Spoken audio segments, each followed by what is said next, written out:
Thank you, Mr. Speaker. I rise today in support of H.R. 2409, bipartisan legislation I introduced with Congressman Kilmer. I want to thank Congressman Kilmer for his work with me on this bill. I also want to recognize the very stellar leadership of Chairman Rowe on the VA committee and Ranking Member Takano, as well as all the VA staff seated behind me and those not seated behind me but who work every day to make that a highly performing committee here in the House.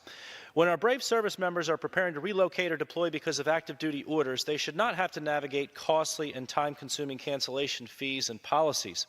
Under current law, protections are granted to service members with military orders for certain civil agreements, including rental leases or cell phone contracts, but they cannot terminate their cable, satellite television, and internet access service contracts while deployed without incurring early termination fees.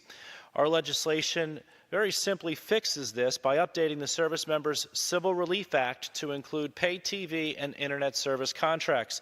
And while some states already do provide relief for pay TV or internet services, this legislation would update the act to enact a policy at the federal level, ensuring service members and their families receive uniform assistance no matter what state they reside in.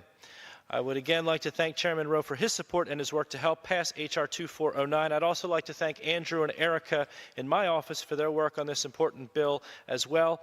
Mr. Speaker, it's our responsibility to help provide peace of mind to our service members and their families while they prepare to deploy. So I urge my colleagues to support this bill and yield back the balance of my time.